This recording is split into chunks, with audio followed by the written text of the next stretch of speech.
اور بعض اوقات کوئی بیمار ہوتا ہے، کوئی بوڑھا ہوتا ہے، کوئی بچہ ہوتا ہے، کوئی ناسمجھ ہوتا ہے، کوئی بے وقوف ہوتا ہے، وہ تو اپنی بے وقوفی میں کوئی بات کر رہا ہوتا ہے اور آپ اس سے بڑے بے وقوف بن گئے، آپ نے اس کو سچ سمجھ لیا اور اپنے اوپر لے لیا اور اپنا اتنا بڑا ری ایکشن ظاہر کیا اور کیے کرائے پہ پانی پھیر دیا. کیونکہ ہماری لڑائیاں انہی لوگوں سے ہوتی ہیں جن کے لیے ہم بہت کچھ کر رہے ہوتے ہیں، جن کے لیے ہم بہت زیادہ کر رہے ہوتے ہیں نا، پھر ہماری کیا توقع ہوتی ہے کہ یہ ہمیں ریٹرن کرے، یہ ہماری عزت تو کریں کم از کم، یہ ہمارا شکریہ تو کریں، اور جب وہ نہیں کرتے اس کی بجائے کو بات سنا دیتے، پھر تو آپ توبہ ہی کریں کہ نتیجہ کیا نکلے گا.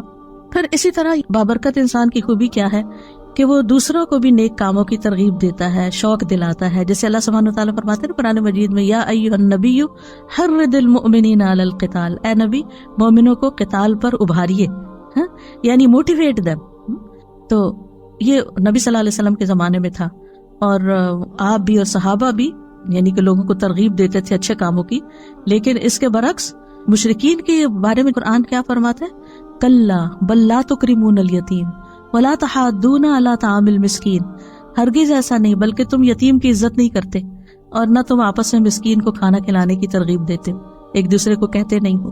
تو اس کا کیا مطلب ہے کہ ایک وہ ہے کہ جو نیکی کی ترغیب دیتا ہے اور ایک وہ جو نہیں دیتا. تو قرآن نے کنڈیم کیا ہے ان لوگوں کو جو نیک کاموں کی ترغیب نہیں دیتے. سورۃ ماؤن میں کیا آتا ہے؟ ولا یحض علی طعام المسکین. اللہ تعالیٰ اس کو کنڈیم کر رہا ہے کیا کہ وہ مسکین کو کھانا کھلانے کی ترغیب نہیں دیتا، دوسروں کو نہیں کہتا. پھر اسی طرح یہ ہے کہ بعض اوقات ہمارے اپنی وسعت میں کوئی کام کرنا نہیں ہوتا، لیکن ہم دوسرے کو بتا سکتے ہیں کہ دیکھو وہ فلاں جگہ یہ اس کام کی ضرورت ہے، میرے پاس گاڑی نہیں، تم جا سکتی ہو، تم جا کے کر لو. تو آپ نے صرف بتایا. تو الدال علی الخیر کفاعلہ، کسی کو نیکی کے کام کا رستہ دکھانے والا ایسا جیسے اس نے خود کر لیا. اس کی اپنی جینوئن ریزن تھی، کسی وجہ سے نہیں گیا، لیکن اس نے کسی کو فون کر دی. نبی صلی اللہ علیہ وسلم کے پاس کبھی کوئی کچھ لینے کے لیے آتا، مانگنے کے لیے، تو آپ فرماتے کہ اس کی سفارش کرو تاکہ تمہیں بھی اجر مل جائے. سبحان اللہ، یہ ہے برکت نا، مبارک انسان کہ وہ سارا ثواب خود ہی نہیں لوٹ رہا، وہ کسی اور کو بھی ساتھ شامل کرتا ہے کہ اچھا میں نے تو دینا ہی ہے، جو اللہ چاہے گا اپنے نبی کے ہاتھ سے دلوائے گا، لیکن تم اشفعوا تؤجروا، اس کی شفاعت کرو، سفارش کرو، اجر پاؤ. صرف سفارش کر کے تم اجر پا سکتے ہو. اور ہم ہو تو الٹا منع ہی کرتے، اس کو نہ دیکھنا، یہ روز مانگنے آ جاتا ہے. لیکن یہ کہ نبی صلی اللہ علیہ وسلم تو دینے والوں میں سے تھے. اسی طرح نیک کاموں کی طرف دوسروں کی رہنمائی کر دے. ایک شخص نبی صلی اللہ علیہ وسلم کے پاس سواری مانگنے آیا، تو آپ کے پاس سے اسے کوئی سواری نہ ملی جو اسے منزل تک پہنچاتی. آپ نے اسے ایک دوسرے شخص کے پاس بھیج دیا، تو اس نے سواری دے دی. اس نے آ کے آپ کو بتایا کہ آپ نے مجھے جو بتایا تھا تو میرا کام ہو گیا. کئی دفعہ ایسے ہوتا ہے نا کہ لوگ واپس تھینک یو کا میسج کرتے ہیں کہ آپ نے وہ بتایا تھا وہ ہو گیا، تو آپ کو کتنی خوشی ہوتی ہے اس وقت. تو آپ صلی اللہ علیہ وسلم نے اس وقت فرمایا بھلائی کی طرف رہنمائی کرنے والا ثواب میں بھلائی کرنے والے کی ہی طرح ہے. سواری اس نے دی، ثواب ان کو بھی ملا کیونکہ انہوں نے راستہ دکھایا تھا، وہاں چلے جاؤ. یعنی کبھی آپ صدقہ نہیں کر سکتے، آپ کے پاس نہیں ہوتا، آپ افورڈ نہیں کر سکتے، یا اس وقت آپ کے پاس نہیں ہوتا، تو آپ کسی کو کہہ دیتے کہ دیکھو یہاں صدقہ کر دو. کئی دفعہ ایسے ہوتا ہے نا کہ یوٹیوب پہ تو آج کل بہت فنڈ ریزنگ کے اشتہار آتے ہیں، کوئی اسلامی لیکچر لگائے اس کے شروع میں ڈونیٹ کا کچھ، کہیں کوئی اسلامک سینٹر بن رہا ہے، کہیں کوئی روہنگیا میں مسئلہ ہے، کہیں یمن میں لوگوں کو کھانا چاہیے، یعنی ہر جگہ کچھ نہ کچھ. تو کوشش کیا کرے کہ ہر جگہ کچھ نہ کچھ ڈال دے. کہیں کوئی مسجد بن رہی ہے، کہیں کچھ بھی، وہ نہیں آپ کو جانتے، لیکن آپ اپنا حصہ ڈال دیا کریں.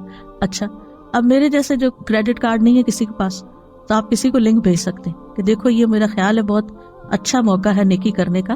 اپنے بچوں کو کہیں جو کماتے ہیں، ان کو کہیں کہ بیٹا یہ اس میں ڈال دو، ان کو ایڈریس بھیج دیں، کچھ کریں تاکہ اور لوگ بھی اس کام میں شریک ہو جائیں. اب وہ جو بھی کریں گے، چاہے ایک اینٹ وہاں رکھیں گے، وہ آپ کا بھی ثواب اس اینٹ کا مل جائے گا ساتھ. تو ایک دوسرے کو نیکی کے کاموں کی جگہ بتانا جو ہے، یہ بھی ایک بہت بڑی نیکی ہے. اور خاص طور پر جب اللہ سبحانہ وتعالیٰ نے آپ کو مال عطا کیا ہو، تو اس مال کے اثرات آپ کے اپنے اوپر بھی نظر آنے چاہیے، آپ کے لباس میں، کپڑوں میں، رہن سہن میں. اور اس کے علاوہ دائیں بائیں خرچ بھی کریں، رشتہ داروں کو بھی دیں، غریبوں مسکینوں کو بھی دیں، دوست احباب کو بھی دیں. علم ہے تو وہ اسی طرح آپ کے اپنے اوپر عمل نظر آنا چاہیے، اور اس کے علاوہ دائیں بائیں لوگوں کو سکھائیں بھی. اسی طرح اگر کوئی اللہ نے منصب آپ کو دیا ہے، کہیں آپ کی کوئی بات سنی جاتی ہے اور کچھ لوگ آپ سے سفارش کرانے آتے ہیں، تو اس کو یہ نہ کہے کہ یہ تو روز کا ہی کام بن گیا ہے. نہیں، تنگ دل نہ ہو، انہیں کہ شکر ہے اللہ تو نے مجھے اس قابل بنایا کہ میں کسی کا مسئلہ حل کر سکتی. یعنی یہ قابلیت ہر ایک کے اندر نہیں ہوتی، ہر ایک کی کوئی بات نہیں سنتا، لیکن اگر آپ کی کوئی سن لیتا ہے اور آپ کسی کا کام کروا دیتے ہیں تو آپ ایک مبارک انسان ہے. پھر اسی طرح یہ ہے کہ قرآن مجید میں بھی آتا ہے نا فَأَمَّا مَا يَنْفَعُ النَّاسَ فَيَمْكُثُ فِي الْأَرْضِ، اور لوگوں میں سب سے بہترین وہ ہے جو لوگوں کو سب سے زیادہ نفع دیتا ہے، یعنی لائن میں سب سے آگے وہ ہوگا قیامت کے دن کہ جو لوگوں کے لیے زیادہ فائدہ مند ہے۔ ابن عمر کہتے ہیں ایک آدمی نبی صلی اللہ علیہ وسلم کے پاس آیا اور کہا اللہ کے رسول کون سے لوگ اللہ کو زیادہ پیارے ہیں اور کون سے اعمال اللہ کو زیادہ پسند ہیں؟ تو رسول اللہ صلی اللہ علیہ وسلم نے فرمایا وہ لوگ اللہ تعالیٰ کو زیادہ محبوب ہیں جو دوسرے لوگوں کے لیے سب سے زیادہ فائدہ مند ہوں، اور اللہ عز و جل کے نزدیک سب سے زیادہ پسندیدہ اعمال یہ ہیں کسی مسلمان کو خوش کرنا یا کسی کی تکلیف دور کرنا۔ آپ کو پتا چل رہا ہے کہ کوئی پین میں ہے اور آپ کو کچھ نہ کچھ سوج رہا ہے، لیکن آپ کہتے ہیں وہ جانے اس کا کام جانے، میں کیوں بتاؤں؟ نہیں، آپ اپنی طرف سے سجیسٹ کر دیں، پھر اس کی مرضی وہ آپ کا مشورہ لے یا نہ لے، یا کسی کا قرضہ ادا کر دینا یا اس کی بھوک دور کر دینا۔ جس نے اپنے غضب کو روک لیا، غصہ روک لیا، اللہ اس کی خامیوں پہ پردہ ڈال دے گا۔ اور جو آدمی اپنے غصے کو پی گیا باوجود اس کے کہ وہ چاہتا تو نافذ کر سکتا تھا، تو اللہ تعالیٰ قیامت کے دن اس کے دل کو امیدوں سے بھر دے گا۔ جو اپنے بھائی کے ساتھ اس کی ضرورت پوری کرنے کے لیے چلا یہاں تک کہ اسے پورا کر دیا، اللہ اس کو اس دن ثابت قدم رکھے گا جس دن قدم ڈگمگا جائیں گے۔ پھر اسی طرح لوگوں کو توحید سکھائیں، جس طرح نبی صلی اللہ علیہ وسلم نے ابن عباس کو وہ کلمات سکھائے تھے جب آپ کے ساتھ وہ گدھے پہ سوار تھے۔ آپ نے فرمایا اے لڑکے میں تجھے چند کلمات سکھا رہا ہوں، تم اللہ کے احکام کی حفاظت کرو، اللہ تمہاری حفاظت کرے گا۔ اللہ کے احکام کی حفاظت کرو، تم اسے اپنے سامنے پاؤ گے۔ جب مانگو اللہ سے مانگو، یہ بچوں کو سکھا دینا چاہیے۔ چھوٹی سی چیز بھی چاہیے پھر اللہ تعالیٰ سے مانگو۔ جب مدد چاہو اللہ سے مدد چاہو۔ جان رکھو ساری دنیا مل کے تمہیں کوئی فائدہ دینا چاہے نہیں دے سکتے مگر وہ جو اللہ نے تمہارے لیے لکھ دیا، اور سب مل کے نقصان دینا چاہے نہیں دے سکتے مگر وہ جو اللہ نے تمہارے لیے لکھ دیا۔ قلم اٹھا لیے گئے، صحیفے خشک ہو گئے۔ اسی طرح مصیبت آنے پر لوگوں کو اچھی نصیحت کریں، اللہ کے تقوی کا حکم دیں، صبر کی نصیحت کریں۔ جیسے نبی صلی اللہ علیہ وسلم ایک قبر کے پاس سے گزر رہے تھے اور روتی ہوئی عورت کو دیکھا تو آپ نے اس کو نصیحت کی۔ اور پھر اسی طرح یہ ہے کہ غم میں، ڈپریشن میں، اداسی میں، دکھ میں دوسروں کو امید دلائیں کہ یہ دن گزر جائیں گے، حالات اچھے ہو جائیں گے، سب ٹھیک ہو جائے گا، اور پھر اس کو مصیبت پر صبر کا اجر بھی بتائیں کہ کتنا بڑا اجر اور ثواب ہے تمہارے لیے جو اللہ نے تمہیں اس امتحان میں ڈالا ہے، تم اللہ سے راضی رہو۔ پھر اسی طرح یہ ہے کہ بابرکت لوگوں کا ساتھی بنے۔ ایک اور قدم کیا ہے؟ بابرکت لوگوں کا ساتھی بنے۔ اب آپ کہ ہمیں تو کوئی سمجھ نہیں آتی، یہاں تو کوئی دنیا میں بابرکت ہمیں مل نہیں رہا، لیکن الحمدللہ ہمارے سلف صالحین میں بہت لوگ بابرکت، ان کی سیرت پڑھیں، ان کی بکس پڑھیں، جو کام انہوں نے کیے۔ آپ یقین کریں کہ آپ کا دل اتنا بڑا ہو جائے گا، آپ حیران ہو جائیں گے کہ میں کن باتوں پہ الجھی ہوئی ہوں، میں کن باتوں پہ رو رہی ہوں، اتنی پیٹی چیزوں کے اوپر پریشان ہوں اور لڑائی ڈال کے رکھی ہوئی ہے، یہ تو کوئی بات ہی نہیں ہے۔ آج مجھے کسی نے آرٹیکل بھیجا امام ابن تیمیہ کے بارے میں کہ کتنی دفعہ وہ جیل میں گئے تھے، 7 دفعہ جیل میں گئے تھے۔ امام ابن تیمیہ کا فتاویٰ آپ نے دیکھا کہ 35 والیوم میں، اور اس کے علاوہ بھی کئی کتابیں۔ اتنا علمی کام کیا اور لوگ ان کے پیچھے پڑے رہتے، یعنی جو لوگ بڑے کام کرتے ہیں ان کے حاسد بھی بہت ہوتے، تو ہر تھوڑے دن کے بعد جا کے حاکم کے پاس شکایت کر کے ان کو جیل بھجوا دیتے تھے، اور جب وہ وہاں جاتے وہاں وہ اور کتابیں لکھ لیتے تھے۔ اور آپ کو معلوم ہے لاسٹ ٹائم جو وہ جیل میں گئے تھے کتنی دفعہ قرآن پڑھا تھا؟ 80 بار قرآن پڑھا تھا۔ ہم نے ساری زندگی میں 80 بار نہ پڑھا ہوگا۔ اس طرح وقت کو استعمال کیا۔ آپ دیکھیے کہ جب انسان ایسے لوگوں کے حالات پڑھتا ہے کہ 7 دفعہ جیل میں گئے، تو پھر آپ کو اپنی پریشانیاں کیا لگتی ہیں؟ بہت چھوٹی لگتی ہیں نا۔ یعنی انسان کے اوپر کبھی کبھی ایسا ہوتا ہے نا کہ حالات تنگ ہونے لگتے ہیں، کوئی ادھر کی پریشانی ادھر کی ٹو مچ پر۔ اس وقت کیا کرنا چاہیے؟ ایسی کتابیں پڑھنی چاہیے جس سے پتہ چلے کہ آپ سے پہلے جو بابرکت لوگ تھے، کیونکہ بابرکت اس لیے کہتے ہیں کہ ان سے خیر بہت پھیلی، لوگوں کو فائدہ بہت پہنچا، اس لیے بابرکت کہتے ہیں۔ تو ان کی زندگیوں میں کتنی پریشانیاں آئیں اور انہوں نے کس طرح ان کو جھیلا، اور انہوں نے ان کو کچھ نہیں سمجھا اور وہ آگے نکل گئے۔ تو ایسے لوگوں کے حالات زندگی پڑھیں اور ان کے ساتھ رہیں، ایسی کمپنی اختیار کریں، ان کی سیرت اپنائیں، ان سے دلی تعلق رکھیں، ان سے محبت کریں، کیونکہ ایسے لوگوں کی محبت جو ہوتی ہے وہ بھی خوشی دیتی ہے، کیونکہ نیک لوگوں سے محبت عرش کے سائے تلے جگہ دے گی، نور کے ممبروں پہ ہوں گے ایسے لوگ، ایمان کے کامل ہونے کی دلیل ہے۔ اور حدیث قدسی میں آتا ہے جو لوگ میری رضا کی خاطر آپس میں محبت کرتے ہیں ان کے لیے میری محبت واجب ہو جاتی ہے۔ وجبت محبتی للمتحابین فیہ، جو اللہ کی خاطر محبت کرتے ہیں۔ اچھا ایک ہوتا ہے نا جس سے ہم انس رکھتے ہیں، اس سے محبت کرتے ہیں اور اس کو ہم اوپر ٹیگ لگا دیتے ہیں اللہ کی خاطر محبت ہے۔ اس کے برعکس ایک اور انسان ہے، وہ تھوڑا اجنبی ہم سے لیکن ہے نیک، تو ہمیں اس سے بھی محبت کرنی چاہیے. یعنی صرف اس سے محبت نہ کریں جو آپ سے کرتا ہے, آپ یہ دیکھیں کہ جس سے میں محبت کری اس کے اندر کتنی خوبی. اب مثلا جو لوگ فوت ہو چکے ہیں ہمارے آباء و اجداد میں سے, پریڈیسیسر سلف صالحین, وہ تو ہمیں نہیں جانتے. کیا ابو بکر آپ کو جانتے ہیں؟ بلال رضی اللہ عنہ آپ کو جانتے ہیں؟ نہیں. لیکن ہم ان سے محبت کرتے ہیں اللہ کی خاطر. تو جو اللہ کی خاطر کسی سے محبت کرتا ہے بغیر بدلے چاہنے کے کہ مجھے اس سے کچھ ملے, کسی مطلب مقصد لالچ میں نہیں محبت کرتا, بلکہ صرف اللہ کی رضا کے لیے, اس کی نیکی کی وجہ سے, اس کے اچھے اخلاق کی وجہ سے, تو یہ چیز انسان کو بابرکت بناتی ہے. انسان کے اندر پھر وہ ٹریٹس آ جاتے ہیں. پھر اسی طرح یہ ہے کہ انسان قیامت کے دن انہی لوگوں کے ساتھ ہوگا جن سے وہ محبت کرتا ہے. تو دنیا میں بھی نیک لوگوں کی صحبت کا فائدہ ہے اور آخرت میں بھی. امام مالک سے کسی نے پوچھا مجھے ایسا عمل بتائیے جو مجھے جنت میں داخل کر دے, تو انہوں نے کہا صالحین کی محبت کو اپنے اوپر لازم کر لو. ہو سکتا ہے کہ اللہ تعالیٰ ان میں سے کسی کے دل کو جھانکے اور اس میں تمہارا نام لکھا ہو اور اللہ تمہیں بخش دے اور جنت میں داخل فرما دے. یعنی صالحین کی محبت دنیا میں بھی انسان کو نیکی کی طرف لاتی ہے اور آخرت میں بھی انسان کو کامیابی کی طرف لائے گی. پھر ساتویں چیز یہ ہے کہ گڑ گڑا کے دعائیں کرنا کہ اللہ برکتیں دے, اللہ کے سامنے عاجزی اختیار کرنا, گریہ وزاری کرنا, جیسے نبی صلی اللہ علیہ وسلم نے غزوہ بدر کے موقع پر کی تھی.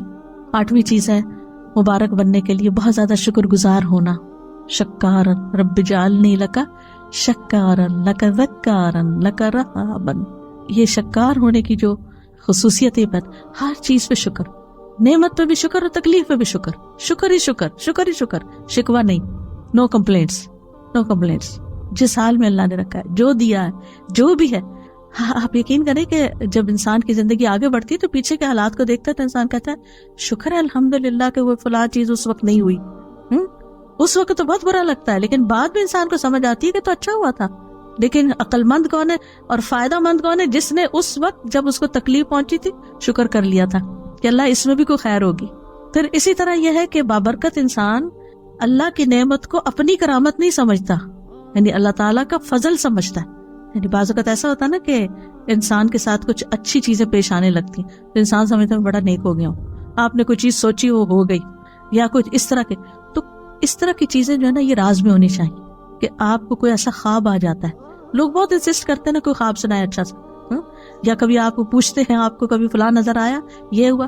اگر کوئی بھی اللہ نے آپ کو چیز دکھائی ہوئی ہے تو ان چیزوں کو راز میں رکھیں, راز آپ کے اور اللہ سبحانہ و تعالیٰ کے بیچ میں ہو. کیونکہ یہ جو کرامتوں کا اظہار کرنا ہوتا ہے نا, میرے ساتھ یہ بھی ہوا اور یہ بھی ہوا اور یہ بھی, یہ انڈائریکٹلی اپنے آپ کو بڑا ثابت کرنا ہوتا ہے کہ میں اللہ کا بڑا پیارا ہوں, میری قدر کرو. تو اس سے بھی بچنا چاہیے. یعنی اللہ نے اگر آپ کے اوپر کوئی فضل کیا ہے, کوئی انعام کیا ہے, تو اس پر شکر ادا کریں, نہ کہ اس کو اپنی کرامت سمجھے. پھر اسی طرح یہ ہے کہ برکت کو بڑھانے کے اسباب کیا ہے, یعنی برکتیں کیسے بڑھیں. خلاصہ کر دیتی ہوں. سب سے پہلی چیز ہے ایمان اور تقویٰ. اللہ تعالیٰ فرماتے ہیں سورۃ الاعراف 96 میں, اور اگر واقعی بستیوں والے ایمان لے آتے اور تقویٰ اختیار کرتے تو ہم ضرور ان پر آسمان اور زمین سے بہت سی برکتیں کھول دیتے, لیکن انہوں نے جھٹلایا تو ہم نے انہیں اس کی وجہ سے پکڑ لیا جو وہ کمائی کرتے تھے. تو ایمان اور تقویٰ برکتیں لانے کا سبب ہے. پھر قرآن کی قرأت اور اس پر تدبر اور عمل, یہ برکت کا سبب ہے. سورۃ صاد میں اللہ تعالیٰ فرماتے ہیں جو کتاب ہم نے آپ کی طرف نازل کی ہے بڑی برکت والی ہے تاکہ لوگ اس کی آیات میں غور و فکر کریں اور اہل عقل اس سے سبق حاصل کریں. ویکنڈ پہ تدبر کی کلاس ہوتی ہے تو اس کو جوائن کر لیں, چاہے آن لائن کریں یا یہاں آ جایا کریں. لیکن یہ کہ قرآن کو غور و فکر سے پڑھنا, ڈیپتھ میں پڑھنا, توجہ سے پڑھنا, یہ بھی برکت لانے کا ذریعہ ہے. سورۃ الانعام میں اللہ تعالیٰ فرماتے ہیں وَهَذَا كِتَابٌ أَنزَلْنَاهُ مُبَارَكٌ فَاتَّبِعُوهُ وَاتَّقُوا لَعَلَّكُمْ تُرْحَمُونَ. اور یہ ایک کتاب ہے جسے ہم نے نازل کیا ہے, بڑی برکت والی ہے, بس اس کی پیروی کرو, یعنی اس کو فالو کرو, اس پہ عمل کرو اور تقوی اختیار کرو تاکہ تم پہ رحم کیا جائے. پھر قرآن کے اوپر عمل کے نتیجے میں اعمال میں برکت ہو جاتی ہے, یعنی ہمارے کاموں میں برکت ہو جاتی ہے. اللہ سبحانہ وتعالیٰ سورۃ المائدہ میں فرماتے ہیں وَلَوْ أَنَّهُمْ أَقَامُوا التَّوْرَاةَ وَالْإِنْجِيلَ وَمَا أُنزِلَ إِلَيْهِمْ مِنْ رَبِّهِمْ لَأَكَلُوا مِنْ فَوْقِهِمْ وَمِنْ تَحْتِ أَرْجُلِهِمْ. اگر وہ واقعی تورات اور انجیل کی پابندی کرتے اور اس کی جو ان کی طرف ان کے رب کی طرف سے نازل کیا گیا تو یقیناً وہ اپنے اوپر سے اور اپنے پاؤں کے نیچے سے کھاتے, یعنی اتنی برکتیں ان پر نازل ہوتی. پھر خاص طور پر سورۃ البقرہ پڑھنا, یعنی اس کی ایک روٹین بنا لیں. اس کا یہ مطلب نہیں خالی سورۃ البقرہ ہی پڑھتے رہے اور باقی قرآن نہیں پڑھیں. سارا قرآن بابرکت ہے، لیکن سورۃ البقرہ کی خاص خصوصیت بیان کی گئی. اس کا پڑھنا باعث برکت ہے اور اس کا چھوڑنا باعث حسرت ہے، اور جادوگر اس کے اوپر قابو نہیں پا سکتے. پھر اسی طرح برکتوں کی دعائیں دینا. نبی صلی اللہ علیہ وسلم جب کسی کی شادی ہوتی تو اس کو مبارکباد دیتے، بارک اللہ لکا بارک علیکا وجمع بینکما فی خیر. اللہ تمہیں برکت دے، تم پہ اپنی برکت نازل فرمائے اور تم دونوں کو خیر کے ساتھ اکٹھا رکھے. بچہ پیدا ہو تب برکت کی دعا، کسی کا کھانا کھائیں کھلائیں، یعنی ہر وقت ان کے اندر برکتوں کی دعا. اور اسی طرح سلام جو ہے، السلام علیکم ورحمۃ اللہ وبرکاتہ، تحیتم مبارکتم. پھر اسی طرح خرید و فروخت میں سچائی اختیار کرنا. خرید و فروخت میں سچائی یعنی فیئر ڈیلنگ بزنس کے اندر، تو اس میں انشاءاللہ جو بھی پروفٹ ہوگا تھوڑا یا زیادہ اس میں برکت ہو جائے گی. اسی طرح جو ڈیوٹی آپ کی ہو، کام ہو، جاب ہو، اس کو صحیح طور پر انجام دینا، تو اس کی آمدنی میں آپ کے لیے برکت ہو جائے گی. پھر اسی طرح دن کے پہلے حصے میں کام کرنا، صبح کے وقت وہ برکت والا وقت ہے، اور اس وقت اس کے لیے دعا ہے اللہم بارک لی امتی فی بکورہا. پھر اپنے اوقات کو منظم کرنا، یعنی ہیفیزڑ کام نہیں کرنا، کبھی یہ کر لیا کبھی وہ کر لیا، نہیں، اس سے برکت نہیں ہوتی. پھر تمام معاملات میں سنت پر عمل کرنا، اللہ سبحانہ وتعالیٰ پر توکل کرنا. پھر اسی طرح لوگوں سے نہ مانگنا. پھر خرچ کرنا اور صدقہ کرنا، وما انفقتم من شیء فہو یخلفہ، یہ برکت ہو جائے گی. وہو خیر الرازقین، جو کچھ بھی تم خرچ کرتے ہو اس کی جگہ تمہیں اور دے دیتا ہے، اور وہی سب سے بہتر رازق ہے. اللہ تعالیٰ فرماتے ہیں یا ابن آدم انفق علیک، اے ابن آدم خرچ کرو، میں تم پہ خرچ کروں گا. اس کے برعکس حرام مال سے بچنا، یہ بھی برکت کا ذریعہ ہے. یمحق اللہ الربا ویربی الصدقات، اللہ سبحانہ وتعالیٰ سود کو مٹاتا ہے اور صدقات کو بڑھاتا ہے. سود کی ڈیلنگ جہاں بھی ہوگی وہاں سے برکتیں ختم ہو جائیں گی اور انسان اسی کے چکر میں پڑا رہے گا. اور اکثر ایسے دیکھا گیا ہے کہ جو لوگ سود کے کاروبار میں الجھے ہوئے ہوں، بعض اوقات ان کے گھروں میں ایسی ایسی بیماریاں یا دلوں میں سکون کا نہ ہونا، اور افسوس یہ ہے کہ لوگوں کے دلوں سے آہستہ آہستہ اس برائی کا برا ہونا ہی نکل گیا ہے کہ یہ کوئی برائی بھی ہے، اور یہ کہہ کے خود کو دھوکہ دیتے رہتے ہیں کہ بہت سارے لوگ یہی کچھ کر رہے ہیں، ہم کون سے اکیلے ہیں. لیکن یہ ہے کہ حلال کی برکت اور ہے اور حرام سے برکت ختم ہو جاتی ہے. پھر نعمتوں پر شکر گزاری، لئن شکرتم لازیدنکم، شکر کرو گے اور زیادہ ملے، برکت ہو جائے گی. پھر فرائض کی ادائیگی، صلہ رحمی، جس شخص کو یہ بات پسند ہو اس کی عمر میں برکت ہو اور رزق میں اضافہ ہو جائے، اسے چاہیے کہ اپنے والدین کے ساتھ نیکی کرے اور صلہ رحمی کیا کرے. پھر استغفار پر ہمیشگی، وَقُلْتُ اسْتَغْفِرُوا رَبَّكُمْ إِنَّهُ كَانَ غَفَّارًا يُرْسِلِ السَّمَاءَ عَلَيْكُمْ مِدْرَارًا، برکتیں ہوگی، آسمان سے نازل ہوگی، بارشیں ہوں گی استغفار کی کثرت سے، اللہ کا ذکر.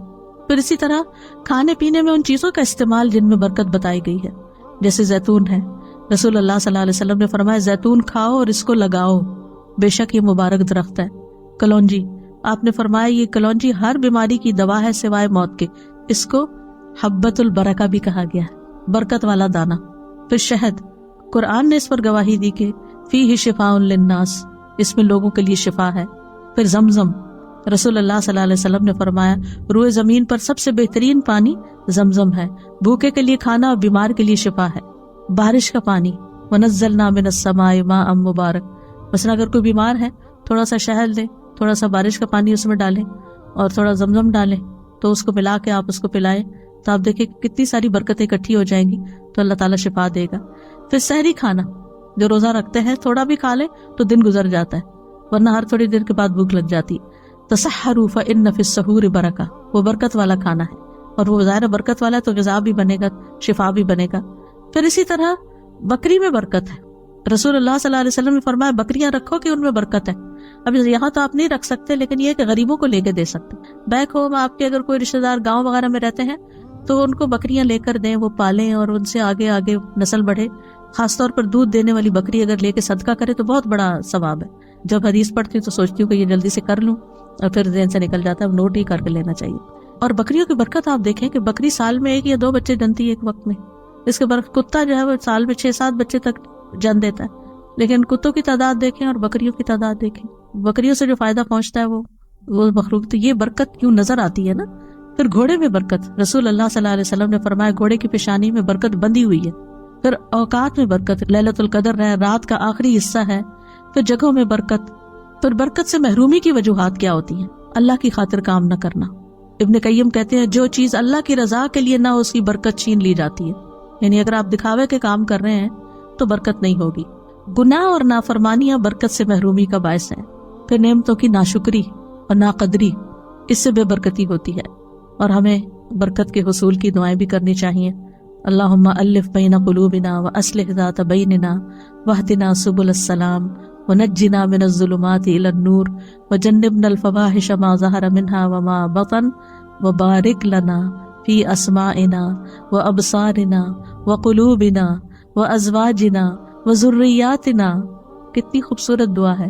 اے اللہ تو برکت ڈال، کس میں؟ ہمارے کانوں میں، ہماری آنکھوں میں، ہمارے دلوں میں، ہمارے ازواج میں، ہمارے بچوں میں، اور ہماری توبہ قبول فرما. پھر اسی طرح اللہ تعالیٰ کی برکت اور رحمت کا سوال جو ہر روز ہم دعائے قنوت میں کرتے ہیں. پھر اسی طرح یہ ہے کہ یہ جو دعا ہے اللہم اقسم لنا من خشیتک ما تحول به بیننا وبین معصیتک، اس میں بھی آتا ہے نا اللہم متعنا باسماعنا وابصارنا وقواتنا وابقیتنا، جب تک ہم زندہ ہوں، واجعلہ وارث منا، یعنی ہمارے وارث بھی بنا دے، بعد میں بھی اس سے فائدہ ہو لوگوں کو. ایک اور دعا آپ کرتے تھے اللہم متعنی بسمعی وبصری واجعلہم الوارث منی وانصرنی علی من یظلمنی وخذ منہ بصاری. اے اللہ مجھے میری سماعت اور بصارت سے فائدہ دے اور انہیں میرا وارث کر دے، اور جو مجھ پر ظلم کرے اس کے خلاف میری مدد فرما اور اس سے میرا بدلہ لے لے، اور دوسروں کو بھی برکت کی دعائیں کریں. یعنی اور کچھ نہیں تو بارک اللہ فیک اپنی عادت بنا لیں. رسول اللہ صلی اللہ علیہ وسلم نے فرمایا جب کسی کو اپنے بھائی کا وجود یا اس کا کوئی مال پسند آئے تو اس کے لیے برکت کی دعا کرے، کیونکہ نظر لگ جانا برحق ہے. پھر سلام کے وقت برکت کی دعا، ملاقات کے وقت، تعارف کے وقت بارک اللہ فیک کا کہنا، پھر نئے بچے کو دعا دینا اور اس میں بھی برکت کے الفاظ آتے ہیں. صاحب بن یزید کہتے ہیں میری خالہ مجھے نبی صلی اللہ علیہ وسلم کے پاس لے گئی اور عرض کیا اللہ کے رسول میرا بھانجا بیمار ہے، تو آپ نے میرے سر پر ہاتھ پھیرا اور میرے لیے برکت کی دعا کی، اور کمانے والے ہاتھ میں برکت کی دعا دینا. پھر اسی طرح خادموں کے مال، رزق اور اولاد میں برکت کی دعا. کس طرح حضرت انس رضی اللہ عنہ کو نبی صلی اللہ علیہ وسلم نے برکت کی دعا دی تھی، اللہم اکثر مالہ وولدہ وبارک لہ فیما آتیتہ، اور ان کی زندگی میں اللہ نے ان کو مال، اولاد، ہر چیز میں برکتیں عطا کی تھی. ام سلیم کو نبی صلی اللہ علیہ وسلم نے اس رات برکت کی دعا دی تھی جب ان کا بیٹا فوت ہو گیا تھا اور انہوں نے صبر کیا تھا اور اپنے شوہر کے ساتھ حسن سلوک کیا تھا. تو کہتے ہیں کہ ان کا جو بیٹا پیدا ہوا اس کے آگے 10 بیٹے پیدا ہوئے، 10 کے 10 عالم تھے جن سے بے پناہ لوگ فائدہ اٹھاتے تھے صرف ایک عورت کے صبر کی وجہ سے. تو صبر کرنا اور حسن سلوک کرنا کتنی بڑی خیر لاتا ہے. اور اس کے برعکس اگر بیٹا فوت ہو گیا اور رونا دھونا اور شکوے شکایتیں، ساتھ کیا آئے گا؟ کچھ بھی نہیں، جو ہے وہ بھی چلا جائے گا بے برکتی. تو ام سلیم کا واقعہ جو ہے وہ بہت بڑی مثال ہے ہمارے لیے کہ کس طرح انہوں نے اپنے شوہر کی خاطر مدارت کی، اور بچہ گھر میں پڑا تھا، فوت ہو چکا تھا.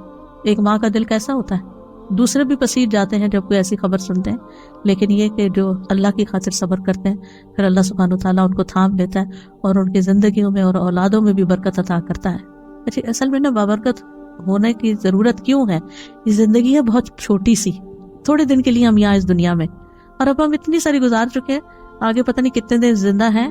تو جتنی بھی ہمارے پاس زندگی ہے نا، تھوڑا سا بھی وقت ہے نا، تو مقصد کیا ہے یہ ٹاپک کرنے کا کہ یا اللہ اس ہمارے تھوڑے سے وقت میں بھی ہم سے اتنے اچھے اچھے کام لے لے اور اتنی ساری نیکیاں ہم کر جائیں کہ وہ جنت کے اعلیٰ درجات اور تیرا قرب ہمیں نصیب. یہ مقصد ہے. یعنی ورنہ یہ مقصد نہیں ہے کہ اللہ ہمیں دنیا میں اور مال دے دے اور اولاد دے دے، ٹھیک ہے وہ بھی برکتیں ہوگی، اور وہ بھی پھر وہ میں نے پیچھے بتایا نا بابرکت انسان ان کو بھی اس نظر سے دیکھتا ہے کہ یہ بچہ میرے لیے کیسے صدقہ جاریہ بنے، اور یہ مال کیسے صدقہ جاریہ بنے، اور یہ میرا گھر کیسے میرے لیے صدقہ جاریہ بنے. وہ ہر چیز کو اس نظر سے پھر ڈیل کرتا ہے. تو یہ اصل مقصد ہے. اب یہ ہے کہ بعض اوقات یعنی ہمارے اندر ایک کنفیوژن ہوتی ہے کہ ہم مبارک ہوں تو پھر کیا لوگ ہم سے تبرک حاصل کرنے لگے. یہ نہیں ہونا چاہیے، ٹھیک ہے. یعنی برکت کسی چیز میں اللہ سبحانہ وتعالیٰ ڈالتا ہے، اور وہ ہمیں شریعت سے پتہ چلتا ہے کہ کیا کیا چیزوں میں اللہ نے برکت ڈالی ہوئی ہے، ٹھیک ہے. مثلاً زمزم میں برکت ہے، حجر اسود میں برکت ہے، رمضان میں برکت ہے، لیلۃ القدر میں، عشرہ ذی الحجہ میں، مکہ مدینہ میں، بیت المقدس میں، اعمال میں سے نماز، صیام، زکوٰۃ، ان چیزوں میں برکت ہے. ہم ان سے برکت حاصل کر سکتے ہیں، ٹھیک ہے. اللہ نے ان میں ڈالی ہے، ہم ان کو استعمال کریں گے، اللہ تعالیٰ ہماری طرف بھی برکت لوٹائے. لیکن کسی انسان کو یہ سمجھ کر کہ یہ مبارک انسان ہے اس کو چھونے لگ جائیں، یا یہ کہ اس کے ساتھ خود اپنے آپ کو لگائیں کہ ہمیں بھی برکت آ جائے، یا یہ کہ جیسے خانہ کعبہ کے لوگ غلاف کو سمجھتے ہیں کہ اس سے ہم کو برکت مل جائے گی، یہ کام نہیں کرنے چاہیے۔ اسی طرح بعض اوقات آپ کو یاد ہوگا جیسے اسکولوں میں میلاد ہوتا تھا تو بعد میں کیا بانٹتے تھے، تبرک نہیں کہنا چاہیے، ٹھیک ہے نا، یہ ہم نے خود ہی نام دے دیے ہیں۔ اسی طرح لوگ صالحین کی قبروں سے جا کے برکت حاصل کرنے لگتے ہیں، وہ بھی نہیں ہونی چاہیے۔ تو نبی صلی اللہ علیہ وسلم کے علاوہ آپ کا پانی، آپ کا لعاب، آپ کے بال، آپ کی وہ سب چیز بابرکت ہے کیونکہ اللہ نے ان کو بابرکت بنایا ہے، لیکن اس کے علاوہ کسی اور استاد، شیخ، بڑے بزرگ، کسی کی کوئی چیز اس کی ذات میں نہیں ہے کوئی برکت، اس کے علم کے ذریعے برکت حاصل کریں، اس کے عمل کے ذریعے، اخلاق کے ذریعے، کسی کام کے ذریعے، لیکن ذات میں نہیں، ٹھیک ہے۔ ذات میں جن چیزوں کی برکت ہے وہ ہمیں نص سے پتہ چلتا ہے۔ اب سوال یہ پیدا ہوتا ہے کہ کسی شخص کو یہ کہہ سکتے ہیں کہ یہ مبارک شخص ہے، یہ مبارک انسان ہے؟ تو ہر مسلمان مبارک ہے، اسلام کی وجہ سے، ایمان کی وجہ سے، یاد رکھیں، ٹھیک ہے۔ اور جتنا جتنا کسی کے اندر تقویٰ ہوتا ہے، لوگوں کو فائدہ پہنچاتا ہے، اسی حساب سے اس میں برکت ہوتی ہے۔ نبی صلی اللہ علیہ وسلم نے فرمایا بے شک درختوں میں ایک درخت ایسا ہے یقیناً اس کی برکت مسلمان کی برکت جیسی ہے، ٹھیک ہے۔ کیا یہ کہہ سکتے ہیں کسی کو کہ تم ہمارے لیے بہت بابرکت ہو؟